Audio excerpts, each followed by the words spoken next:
Muchas gracias por acompañarnos en una nueva emisión del programa Con los Refugiados. Este programa se logra gracias a la colaboración entre el canal Justicia TV y la Agencia de Naciones Unidas para las Personas Refugiadas, ACNUR.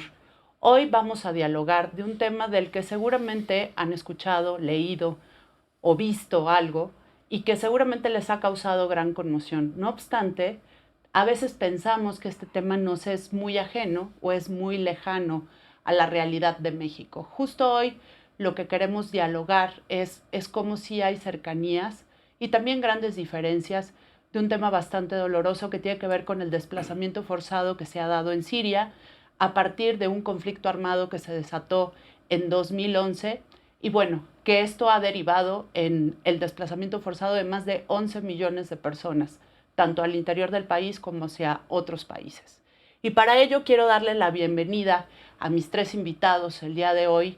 En primer lugar, quiero darle la bienvenida a Renas Almahad.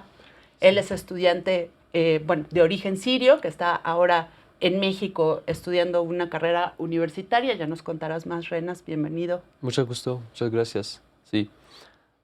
También nos acompaña Temoris Greco. Él es periodista y documentalista. Él le tocó cubrir parte del conflicto en Siria, estuvo por allá y además tiene un libro y varios artículos al respecto. Y bueno, pues hoy él nos contará también parte de su vivencia en este país. Bienvenido, Temoris. Gracias, Valeria. Y también me acompaña mi colega, Josep Herreros.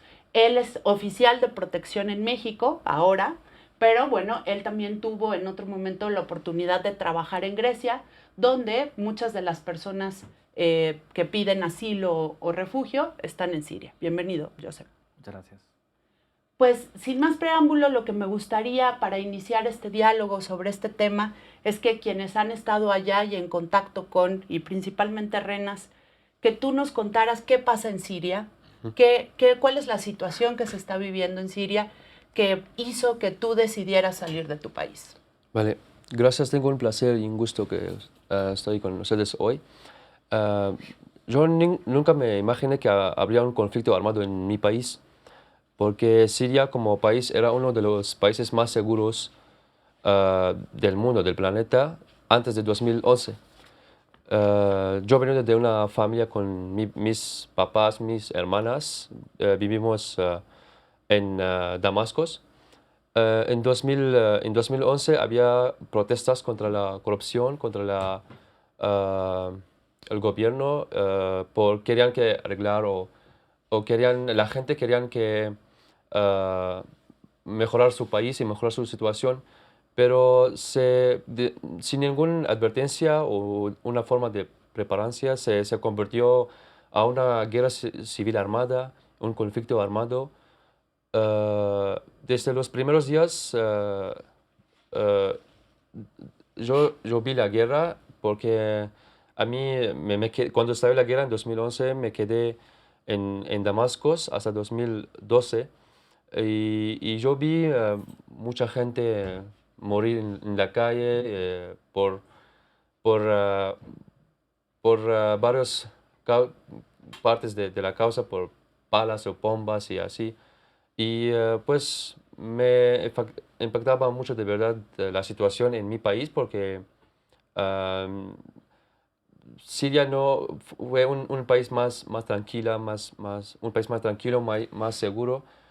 Así que mi familia, viendo la situación crítica, y decidió que pues tenemos que salir del país. Ese significaba que la familia tienes que dejar todo por nada para salvar nuestra vida, nuestras escuelas, nuestra casa, nuestras posesiones, todo para que podamos proteger La vida. la vida, exacto.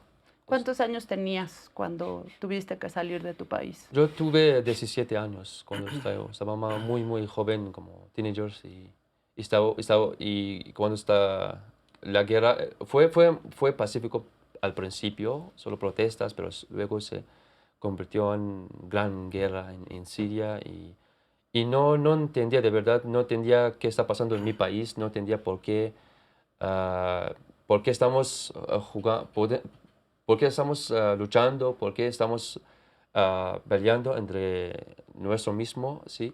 Y no entendía, me impactaba mucho y cómo pueden lavar el cerebro de gente que pueden matar a sus hermanos, sus ciudadanos por una causa justa.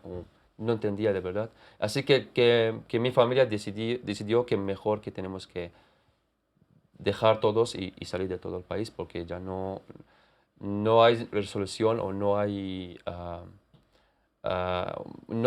nadie que puede parar esta guerra. Cuando salieron de Siria, ¿a dónde fueron? Yo primero fui a Líbano para ver la situación. Me quedé en Líbano como 3, 4 meses, pero decidí que regreso a Siria. Mi familia decidió que iremos a Kurdistán, porque somos kurdos. En Kurdistán es una región norte de Irak. Es más fácil para nosotros, para la cultura, para el idioma y así. Pero las cosas no van bien porque cerraron todas fronteras y no podemos también usar el avión. Entonces, mi papá fue a Kurdistán primero y luego yo me fui a Kurdistán pero, en pie porque no podemos usar el coche o comprar ticket por avión o así. Entonces, yo tengo que caminar de la frontera de Siria hasta un pueblo más cerca en Kurdistán, que se llama Semalga, en pie. Eso significa que vas a caminar desde la Ciudad de México hasta Querétaro un día completo, ¿sí? Y bueno, llegué a Kurdistán. Luego me llevaron a un campamento de refugiado que se llama Domis. Fue un campamento nuevo, entonces no había servicios, no había luz, agua. Fue muy difícil la situación hasta que luego salimos y fuimos a la capital, en Arbil. Nos quedamos allá. Mi papá estaba trabajando, y yo estaba trabajando con ONGs para apoyar a los refugiados. Y, pero en 2015, entre 2015 y 2015, había ataques terroristas del parte de Daesh, de ISIS, a nuestra ciudad, a nuestra zona. Entonces, mi familia decidió que tienen que ir a Alemania. Pero también las cosas no van bien porque la visa es muy difícil y el pasaporte sería malísimo, no puedes usar por la guerra. Y tienen que ir a Turquía, de Turquía a Grecia por el mar. Fue muy difícil. Y de Grecia a Austria y de Austria llegaron a Alemania. Yo estaba trabajando con ONGs y quería volver a la escuela y escuché sobre el proyecto Habesha, que, que es un proyecto nuevo que quiere apoyar y ayudar a algunos estudiantes, como un grupo de estudiantes sirios aquí en México. Y estaba muy interesante para conocer México y venir a México, porque aquí casi no tenemos sirios, por eso no tenemos ideas sobre la cultura, la vida en México. Y me apliqué a Proyecto Habesha. Mi aplicación tomó tiempo como entre 4 o 5 meses hasta me aceptaron y luego me enviaron documentos. Pero es que en Irak no hay embajada mexicana, entonces tuve que salir tuve que ir a Irán, tuve que ir a Irán, a Teherán. Pero también en ese tiempo, en 2017, había un referéndum en Kurdistán para obtener su independencia. Entonces también la situación fue muy, como anarquía, muy difícil, Y mi viaje fue el último viaje. Salí de Kurdistán y cerraron todos los aeropuertos en Kurdistán. O sea, fue muy suerte que Que hayas podría podido salir. salir. Ajá, exacto. Salí y llegué a Teherán y fui a embajada mexicana. Y gracias por el embajador mexicano y los mexicanos que trabajan en la embajada mexicana en Teherán fueron muy amables conmigo y me ayudaron con obtener la visa. Y luego tuve que ir a Moscú, a Rusia, y de Rusia a Habana, y de Habana llegué a México en 27 de septiembre de 2017. Vamos a retomar tu historia. Digo, me parece muy importante resaltar pues toda esta travesía Sí. que seguramente no fue fácil. Ya abandonar tu país no debe haber sido una cosa sencilla, pero después todo este gran viaje. Gracias. Temoris, me gustaría que tú también nos platicaras. Tú estuviste en el conflicto armado, cubriendo el conflicto armado en Siria, y muchas veces no podemos dimensionar o imaginarnos qué es lo que viven las personas en estos países en conflicto, que los hace justo hacer travesías como la de Renas y estar muy, muy lejos de casa. ¿Podrías contarnos algo al respecto? Sí, mira, y tiene que ver también con eso que acaba de ocurrir con Genaro García Luna y Felipe Calderón. O sea, no está tan fuera de lugar esto, ¿no? Porque se dice, la gente piensa, es que en Siria hay guerra y en México vivimos una guerra. Calderón dijo que vivimos una guerra y en realidad él lo hizo como una forma de justificar despliegues masivos de fuerzas de seguridad para proteger intereses que no tienen que ver con la seguridad pública en México. En México no vivimos una guerra, vivimos un conflicto, un conflicto grave, pero cuando tú lo comparas con Siria, Siria es un país donde las ciudades avanzan tanques de guerra disparando contra las casas, donde hay aviones, la gente, o sea, tú escuchas el avión llegar y sabes que el avión va a arrojar una bomba y tú en serio que te pones a rezar esperando que no te caiga esa bomba encima, porque cae al lado la bomba o el gobierno. Imagínate que tu gobierno arroja misiles Scud, que son unos misiles inmensos que pueden hacer polvo 3 o 4 edificios y con toda la gente que es allá adentro. O sea, el terror que se vive en una guerra de verdad, sin menospreciar lo que vivimos en nuestro país, pero el terror que se vive en una guerra de verdad solamente no se puede imaginar, solamente quien lo ha vivido. Y en ese contexto tú tienes que vivir, o sea, cuando la gente piensa en guerra dice, bueno, hay un ejército y hay otro ejército y se están disparando. No, en medio de ese conflicto hay un montón de personas civiles que tienen que vivir en esas condiciones. Cada día tú tienes que resolver cosas básicas como cómo vas a conseguir alimentación, o sea, alimentos para tus hijos, ¿no?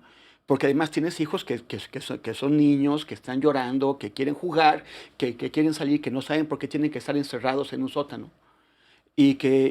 Además no hay luz, no hay agua. O sea, todos los días tienes que resolver cosas básicas que en tiempos de paz, en sociedades como esa, damos por hechas y que para ellos empiezan a ser un lujo y un lujo cada vez más difícil de conseguir, más raro.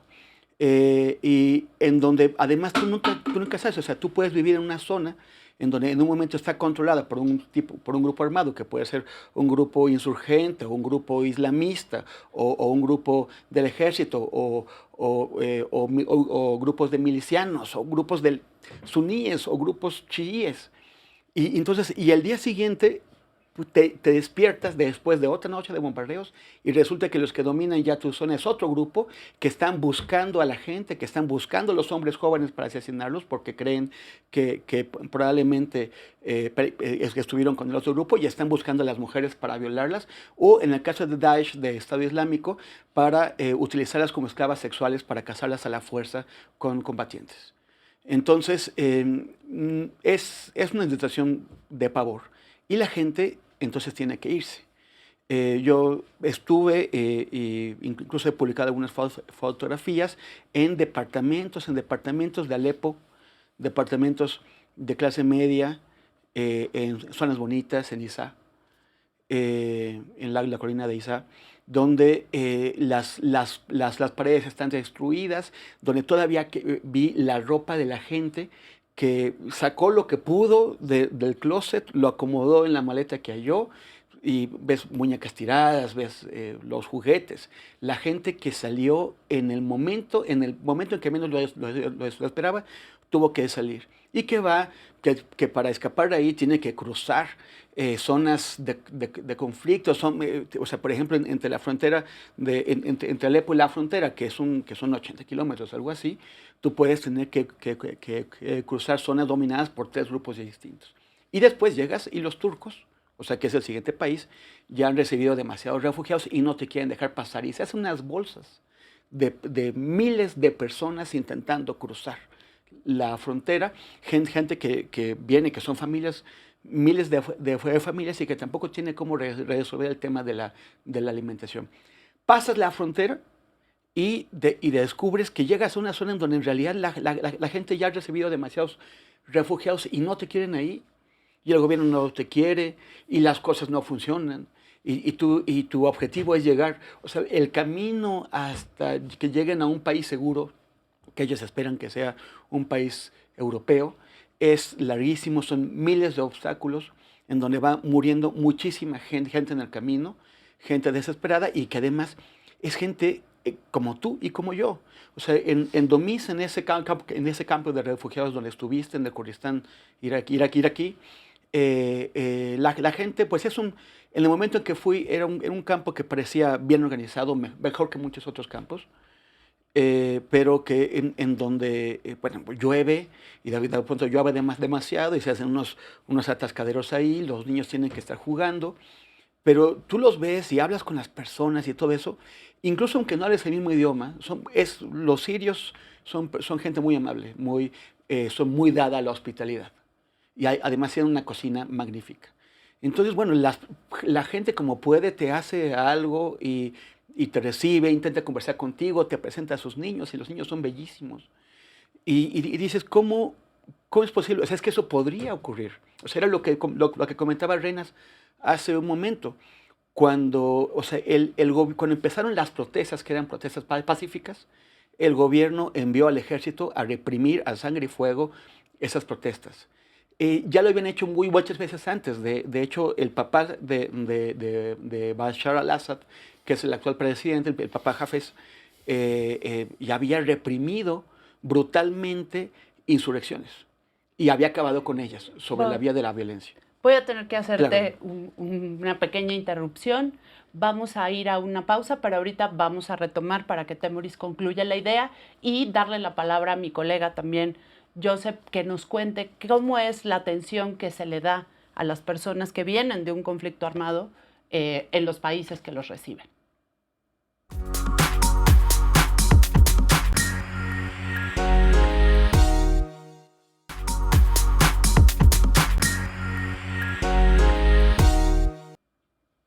Muchas gracias por seguir con nosotros. Vamos a retomar a Temoris con lo que nos estaba narrando. Te pido, Temoris, que podamos concluir la idea. Termino rápidamente. Para poder dialogar ahora con mi colega Joseph. Claro. Bueno, o sea, finalmente ellos enviaron a la represión, ¿no? Enviaron a los militares, pensaron que eso iba a acabar con el problema y no ocurrió así. Y empezó una guerra civil, o sea, lo que provocaron fue una respuesta violenta, que se hizo militar con el tiempo, pero también que las potencias regionales y mundiales, o sea, los saudíes, los emiratíes, los turcos, los estadounidenses, los rusos, todo el mundo entró e hizo pedazos un país sumamente bello. La gente vivía normalmente pensando en su futuro, y ese futuro se acabó de súbito. Eso nos podría pasar en cualquier momento, en cualquier país del mundo. Las cosas, sobre todo en esta época, están cambiando con una volatilidad alucinante.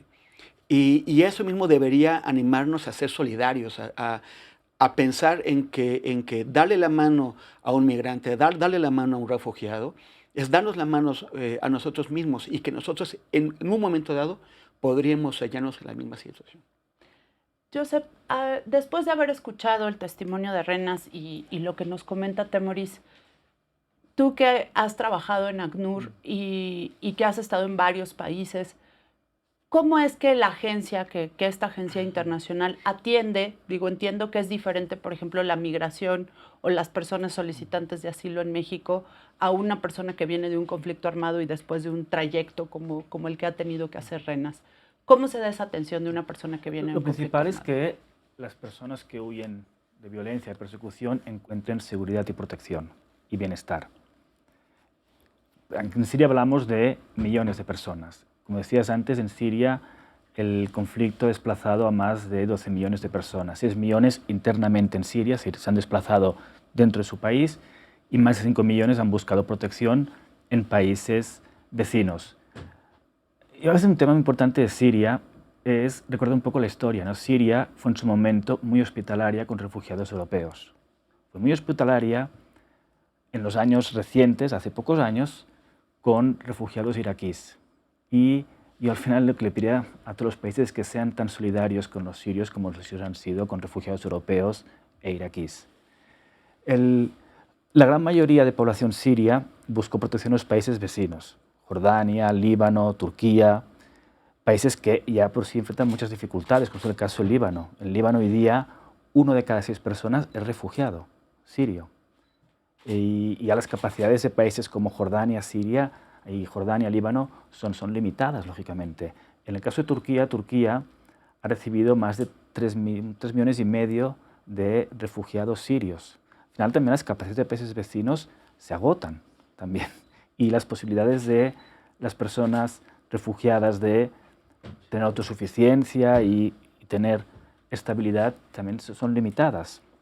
Y esto genera que las personas vayan a buscar ese futuro que en los países vecinos, lógicamente, no pueden encontrar, como fue el movimiento secundario de Turquía y otros países hacia Europa vía Grecia.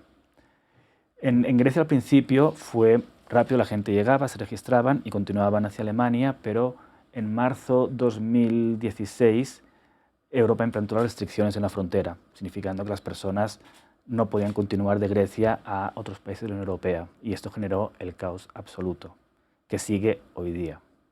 Hoy día la situación en las islas griegas, en Lesbos, en Samos, es dramática.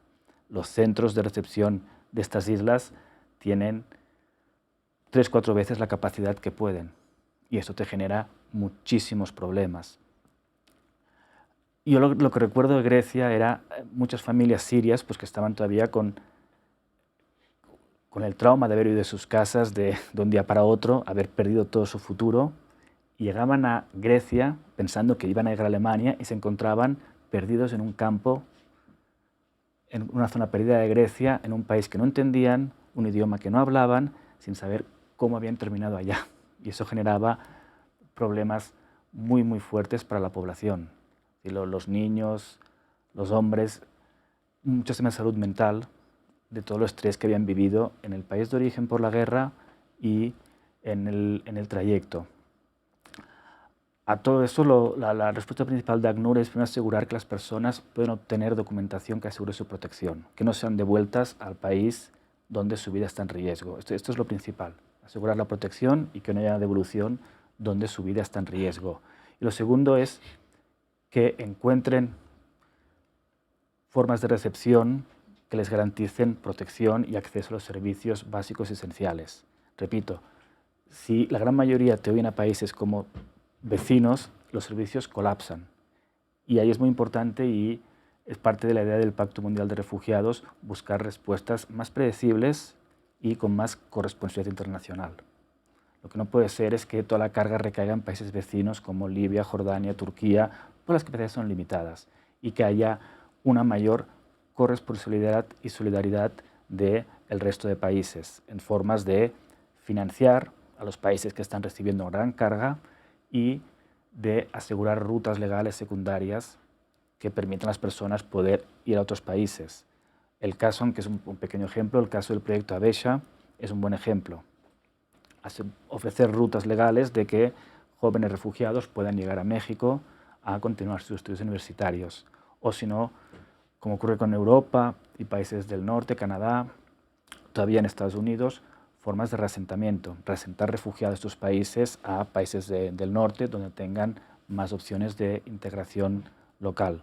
Al final se trata de no dejar toda la respuesta en los países vecinos que de por sí tienen muchos problemas en responder a su propia población y buscar formas de corresponsabilidad con toda la comunidad internacional. Y luego al final también hay un punto, creo que es muy importante, y ACNUR lo viene diciendo desde el inicio del conflicto en Siria. La respuesta no puede ser solo humanitaria. La respuesta humanitaria de protección lo que busca es proteger a las personas, mitigar los efectos de los conflictos y ayudar a la protección de las personas. Pero la comunidad internacional debe solucionar estos conflictos y debe terminar con estos conflictos. La mera ayuda humanitaria no termina con los conflictos. La ayuda humanitaria ayuda a las personas, busca a las personas, pero lo que es incomprensible es que llevemos desde el 2012 con el conflicto de Siria y continúe, que a día de hoy sigue el drama en las islas griegas, que después de 6 años, 7 años, sigamos con esta situación. Y lo que es incomprensible es que en las décadas recientes, la comunidad internacional ha sido incapaz de solucionar ningún conflicto. El último que recuerdo que se ha solucionado con vía de negociación ha sido el de Colombia, y ya vemos cómo está, que tampoco ha avanzado mucho el proceso de paz. Yo creo que también lo que nos enseña todo esto es la falta de capacidad de la comunidad internacional para resolver conflictos. Insisto, no se puede dejar toda la solución en agencias humanitarias que al final están solo para dar respuestas humanitarias a las personas víctimas de los conflictos. Pero la solución de los conflictos exige negociaciones políticas y exige liderazgo de la comunidad internacional y que terminen esos conflictos. Lo que comenta Joseph me hace recordar, por una parte, una imagen que recorrió el mundo, ¿no? De este niño ahogado. Sí. Aylan Kurdi. Una imagen muy dura, pero también una estrofa de una poeta somalí que decía: ninguna madre pone a un hijo en un barco si no sabe que el agua es más segura que la tierra, ¿no? Y creo que lo que hemos dialogado nos ayuda también a entender el drama humano que hay atrás de esos conflictos. Y Renas, a mí me gustaría que me ayudaras a comentarle al auditorio de las personas que tú conoces, de tus amigos, de las familias, de tu propia familia. ¿Qué otras historias? ¿Qué han tenido? ¿Dónde están? Hubo gente que se quedó en Siria, todos han salido. Cuéntanos un poco qué ha pasado con las personas que tú conoces. Sí, yo quiero enfocar más de la gente que está dentro de Siria. Por ejemplo, del parte de mi ciudad, todos mis amigos, mis vecinos estaban luchando contra terroristas, contra Daesh, ISIS, y ahora con invasión de Turquía, sí, tal vez los terroristas van a regresar otra vez porque ya no es más seguro como antes. Y yo, durante esta guerra, perdí muchos amigos en mis clases, en Damasco, en mis vecinos. No tengo idea dónde están, que están en cárcel o están afuera de Siria. No tengo... traté mucho que conectar con ellos, no tengo ideas. Y también por la situación de actualidad, por la situación económica, especialmente en Siria, ahora, por ejemplo, la moneda siria bajó muchísimo, ese que afecta mucho a la gente, que también o sea, va a sufrir la desplazamiento forzada, porque la gente no sale de su país solo por la guerra o conflicto, o tal vez también la situación económica afectó mucho por la situación. Yo creo que ahora más gente van a salir de Siria, y el conflicto va a regresar otra vez porque no hay resolución y la comunidad internacional no puede encontrar resolución o tal vez no quieren los países los actores principales en Siria ahora. Y hay miles de historias en Siria de la gente, por ejemplo, los niños que necesitan educación, alumnos que necesitan regresar a su escuela. Es muy importante. En Siria ya casi no tenemos la educación.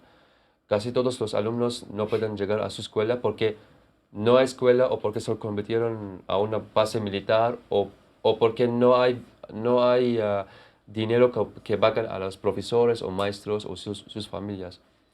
Ahora la situación es muy triste de verdad, y yo no creo que hay una resolución por ahora, tal vez más adelante, o 2 años, 3 años, pero es muy importante que enfocar más ahora en la educación en Siria, porque los alumnos que afuera en Siria, en otros países, sí pueden llegar a la escuela, o sea, ACNUR, los ONGs construyeron escuelas en Irak, en Turquía, por apoyar, pero dentro de Siria casi no hay educación. Es el problema. Un escenario que también nos comentaba Renas y que me gustaría que tanto Temoris como Pep nos mencionaran y nos narraran es el tema de los campamentos. Es algo que al menos en México nunca lo hemos visto, ¿no? Y esperemos que no lleguemos a esa situación, pero ¿qué les ha tocado vivir en la atención a las personas refugiadas cuando tienen que estar en campamentos? Bueno, lo que pasa es que tú eras muy joven, pero en los 80 tuvimos muchos campamentos de guatemaltecos en México, ¿no? que la mayor parte de los mexicanos no los vieron porque estaban en la selva, en la Lacandona, cerca de la frontera con Guatemala, en sitios más o menos lejanos. Pero bueno, México siempre ha tenido esa tradición de recepción de refugiados, ¿no? Que ahora de pronto con el presidente Evo Morales la posición en cuestión, como si no tuviéramos que recibirlo, como hemos recibido a tanta gente que ha venido a enriquecer nuestro país. Y yo espero que los sirios que están estudiando ahora en México también contribuyan a enriquecer esta cultura. Pero bueno, regresando al tema de los campamentos, depende del campamento, ¿no? Hay campamentos bien organizados, hay campamentos improvisados. En la zona del Kurdistán sirio hay unos campamentos inmensos en donde han metido, entre otras personas, a mucha gente que estaba bajo el control de Daesh, de Estado Islámico. Y que son campamentos, pero también son como una especie de enormes campos de prisioneros, porque no se conoce bien a la gente que está ahí y no se sabe quiénes podrían tratar de repetir los actos violentos que hizo la organización en la que estaban. Y también ocurre que esas cosas de pronto se salen de control, y un campamento preparado para recibir a 50,000 personas tiene 200 o 300,000. ¿Y cómo le enfrentas? La capacidad de respuesta de la comunidad internacional siempre está limitada. O sea, tú ves, ACNUR siempre tienen como los recursos, o sea, no pueden enfrentar todo lo que se les viene encima. Entonces, y siempre se hacen promesas, se hacen conferencias, los países dicen, vamos a poner tantos cientos de millones de dólares, y de lo que se promete, no sé si hay algún estudio de cuánto a final de cuentas se aplica, pero llega solamente una parte mucho menor de lo que los grandes líderes se llenan la boca diciendo, vamos a poner 50 millones, y ponen 10 si es que los ponen. Entonces, o sea, por eso también me encanta este proyecto Habesha, que es con el que vino Renas. Que está pensando no solamente en atender el problema masivo, sino también el problema de la calidad de la recepción y de la protección que se le ofrece a una persona. O sea, Habesha está enfocado a estudiantes, a gente que estaba estudiando, que estaba intentando hacer su educación universitaria y que necesita continuarla, ¿no? O sea, normalmente el destino que se le da a un refugiado, que puede ser un ingeniero, un doctor o una persona muy preparada, es convertirse en el chofer de alguien en el país de recepción.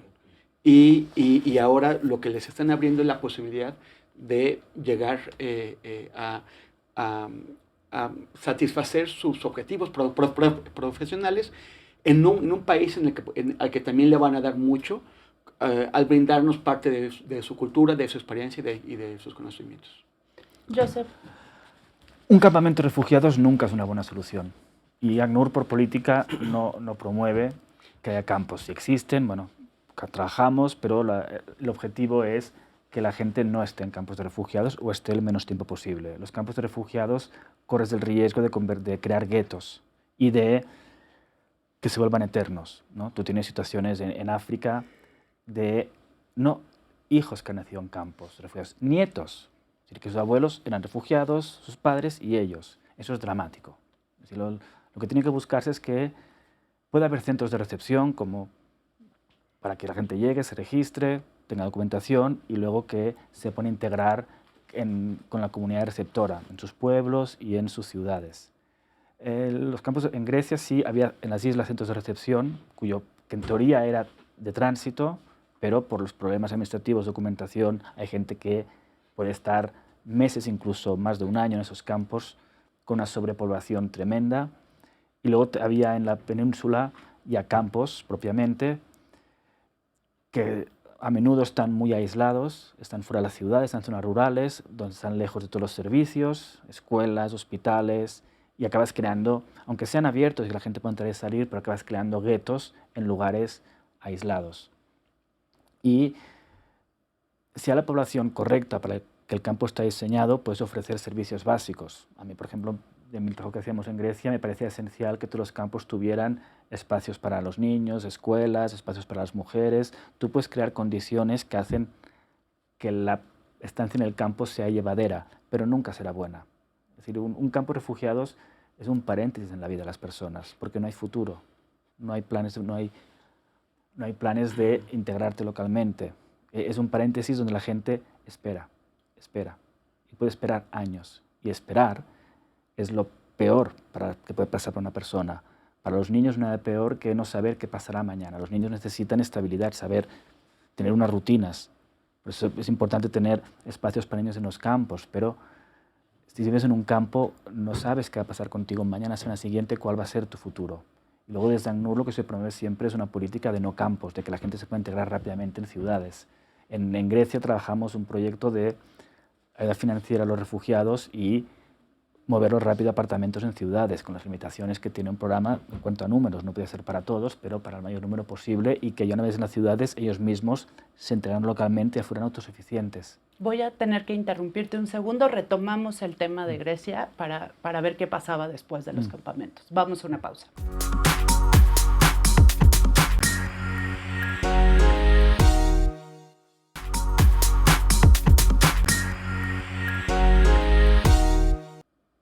Muchas gracias por continuar con nosotros.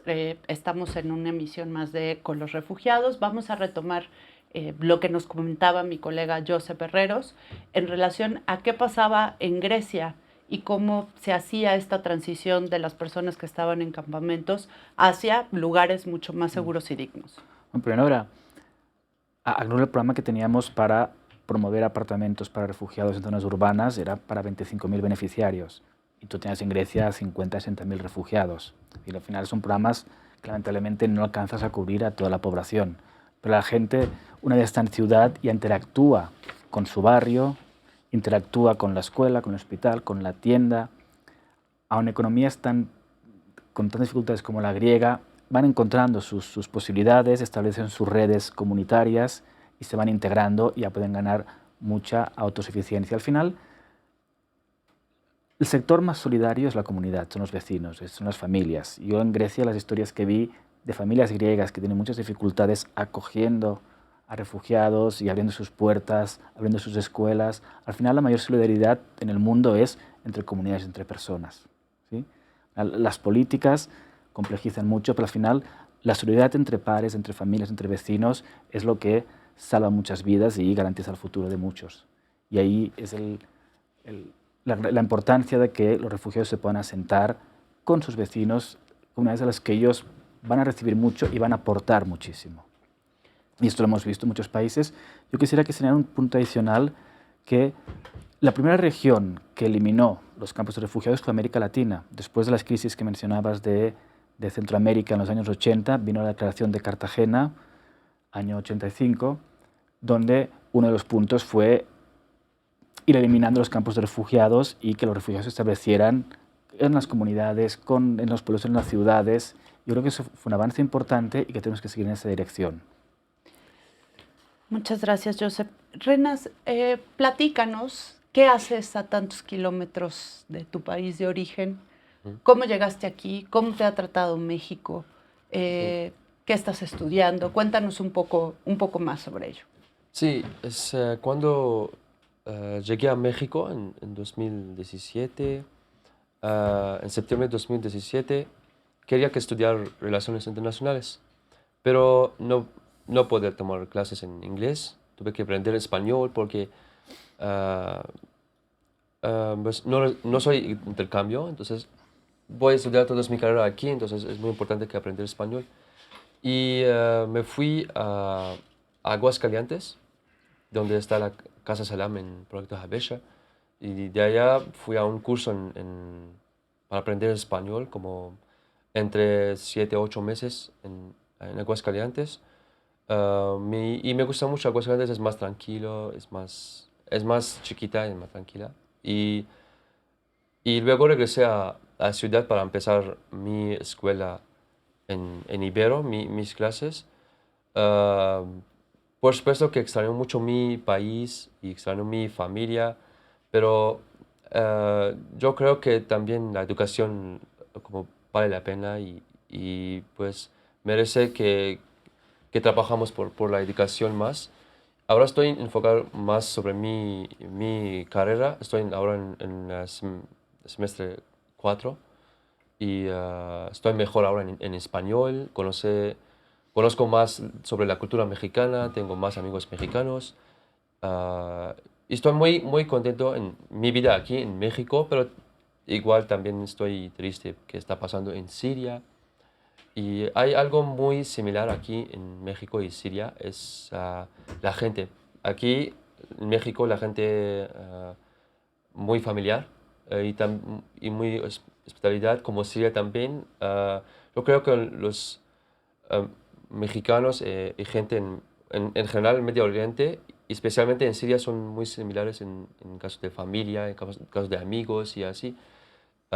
Y también tengo un proyecto en futuro que escribí un libro sobre México en árabe, porque durante mi experiencia en mi carrera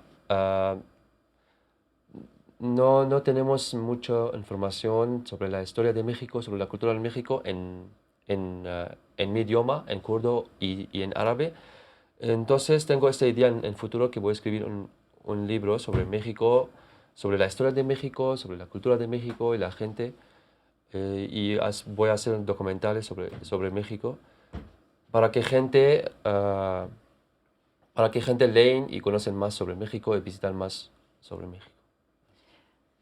Temoris, antes de que platiquemos con Joseph qué está haciendo ACNUR para integrar a personas que vienen de culturas muy diferentes a la mexicana, me gustaría hacer que me ayudaras a hacer un análisis sobre, ¿es posible que las personas que están fuera de Siria regresen pronto? ¿Tú crees que el conflicto armado que decía Joseph, que era la verdadera forma de acabar con esta situación de las personas desplazadas, vaya a terminar para que las personas puedan regresar a Siria? Da la impresión de que estamos en una de las fases finales de esa guerra. Una fase en la que Siria, pues evidentemente va a acabar muchísimo peor que como empezó, que como entró la guerra, muchísimo peor, en donde el régimen parece que va a permanecer, el régimen que la gente quería derribar va a permanecer, pero en donde Siria será mucho más dependiente del exterior, porque el régimen para ganar necesitó de la ayuda, y no podría haber ganado esta guerra sin la ayuda de Rusia y de Irán, pero también porque Turquía ocupa militarmente zonas muy amplias del Kurdistán sirio y no lo piensan dejar por lo pronto, y porque en realidad económicamente está destruida, entonces dependerá de la ayuda exterior. Y eso significa permitir que empresas extranjeras, en este caso rusas e iraníes, empiecen a penetrar en la economía siria y a desplazar a los sirios. Entonces, la gente que retorne cuando se estabilice, hay una provincia que se llama Idlib, que sigue ocupada por islamistas y no se ve que eso tenga una solución a corto plazo, pero ya es un bolsón, digamos, ¿no? La gente que regrese a Siria tendrá que aceptar que está volviendo a una situación de opresión como la que había, o peor que la que había antes de la guerra. Pero posiblemente esperemos que no se cometan más torpezas, que Mr. Trump no haga más estupideces como las que ha venido haciendo y se estabilice y se pueda hallar el camino para una resolución democrática en donde el régimen tendrá siempre la mano más fuerte, pero posiblemente existe la manera de permitir que la oposición recupere algo de voz. Y otros miles de sirios o cientos de miles de sirios van a permanecer en el extranjero, porque ¿a qué vuelven a su país si está hecho pedazos? ¿A qué vuelves tú a Alepo? ¿O a qué vuelves tú a Homs o a Hama si la guerra arrasó con las ciudades completas? Entonces tendrán que hacer su vida donde están ahora y esperemos que sea cosa como lo que decía hace un rato.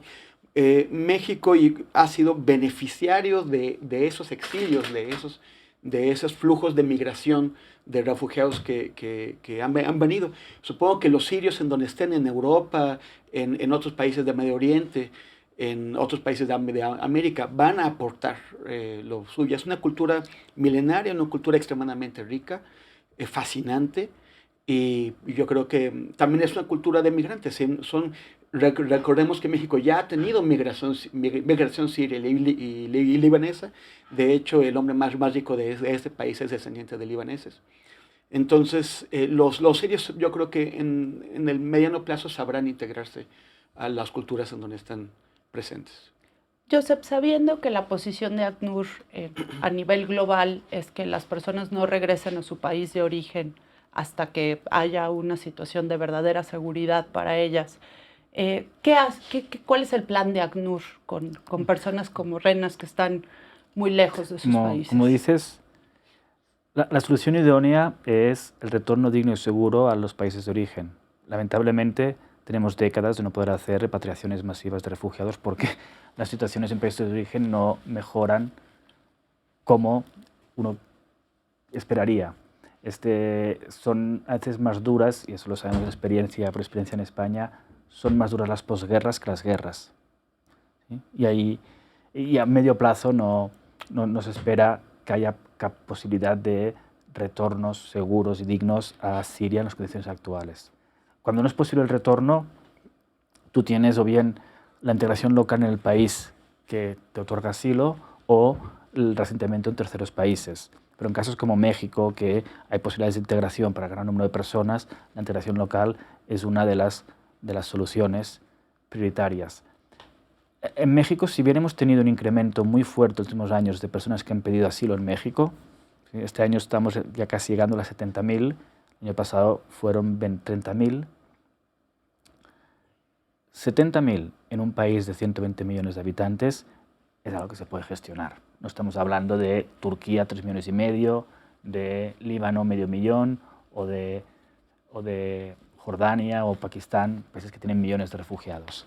En México yo creo que ofrece muchas oportunidades de integración local y lo estamos viendo hoy día en todo el corredor industrial de México, donde hay una altísima demanda de mano de obra y donde las empresas privadas han encontrado en los refugiados una mano de obra calificada, una mano de obra muy comprometida, trabajadora, y aparte de las posibilidades de integración laboral en sectores de México donde hay mucha demanda de mano de obra, México es un país también muy integrador, donde además la mayoría de refugiados que reciben México hablan español, la gran mayoría son de Centroamérica, tampoco hay la barrera idiomática, y muchos encuentran en México ese futuro y esas oportunidades que en su país no han podido tener.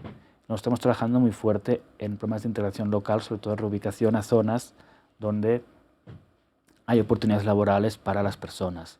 Lo otro también en México, si bien 70.000 en un país como México debería ser gestionable, cuando piensas te das cuenta que el 65% de las solicitudes se hacen en Tapachula, Chiapas, entonces hay un problema. Porque ¿Para Tapachula? Sí, para Tapachula. Y luego sí tienes un riesgo de congestión en lugares pequeños que también hay dificultades de recursos, como es el caso de Tapachula. Pues es muy importante reubicar a los refugiados a estados donde se pueda repartir un poco las responsabilidades y donde tenga más oportunidades de acceso a servicios muy básicos como salud, educación o oportunidades laborales. En ese sentido, sí pensamos que México puede ofrecer muchas oportunidades a muchísimos refugiados que puedan aquí encontrar un futuro que en su país lamentablemente no pudieron tener. Quisiera, para cerrar y empezar a concluir este programa, que pudiéramos, de alguna manera, muchas veces México ha sido comparado con Siria, ¿no? En algunos datos no muy alentadores, pero que pudiéramos hacer esa diferenciación, ¿no? ¿Por qué es diferente lo que decíamos, el conflicto que viven los países centroamericanos, por ejemplo, a un conflicto armado del tamaño que tiene Siria? Incluso junto con los temas que se han hablado de los países de origen, ¿no? Siria con un problema de corrupción grande, en México también sabido y denunciado durante muchos años el tema de la corrupción, pero ¿por qué no podemos hacer un paralelismo, o sí, de lo que está pasando en este tema en particular entre México y Siria? No sé, Renas, tú cómo lo veas, ya habiendo vivido en los dos espacios.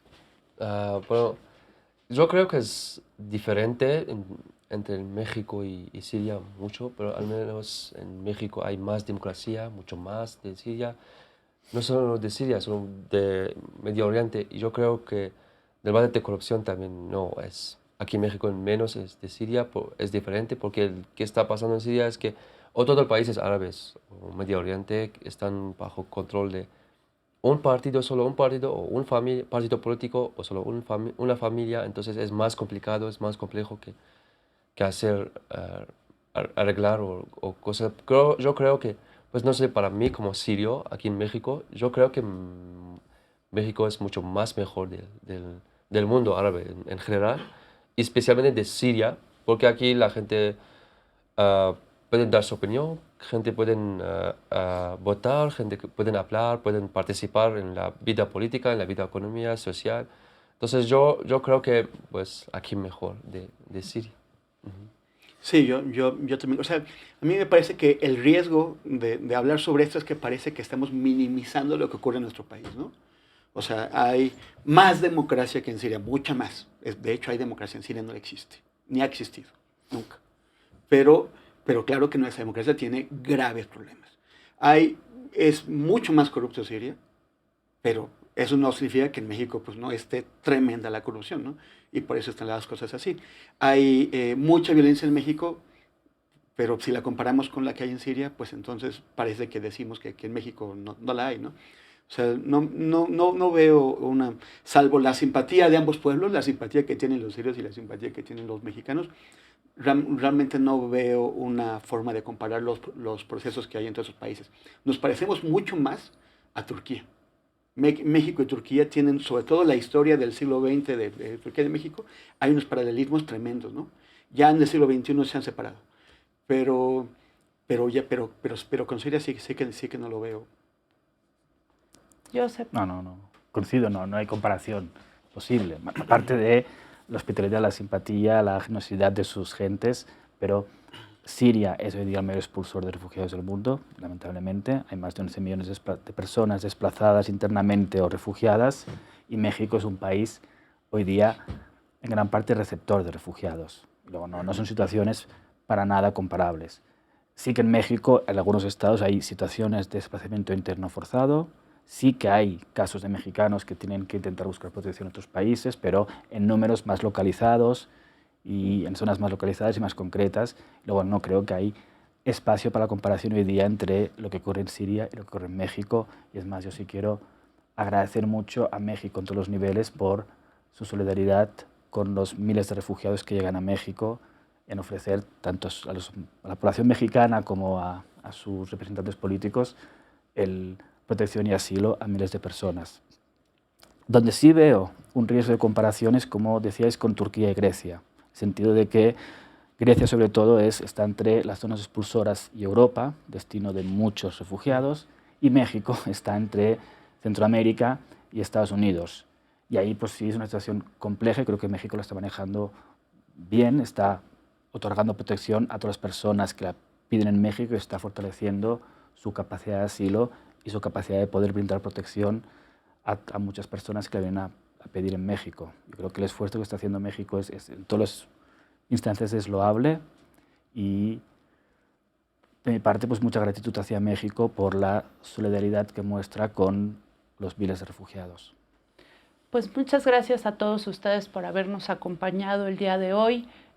Fue muy importante, muy enriquecedor conocer estas historias, conocer estos testimonios y estas experiencias para dimensionar también lo que estamos viviendo, pero lo que se vive en otras latitudes. Los invitamos a seguirnos en redes sociales, nuestra cuenta es @ACNURMéxico, y a ver nuestra próxima emisión con los refugiados. Gracias.